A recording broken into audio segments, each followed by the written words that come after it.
تخلي نوعين، إرادي وغير إرادي. خليني في غير الإرادي.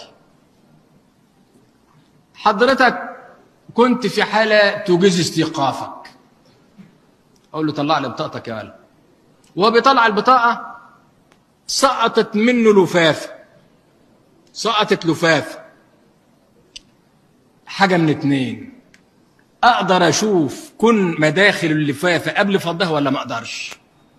أقدر قبض وتفتيش تلبس.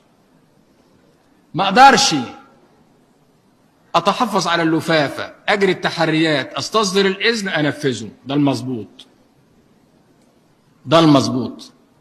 يبقى في التخلي غير الإرادي بفرق بين كم فرد عندي؟ اتنين. بإمكانه أن يقف على اللي في اللفافة سلفانية، حالة التلبس قائمة. ورقة بيضاء عادية، مفيش تلبس. الفرد الثاني التخلي الإرادي بقى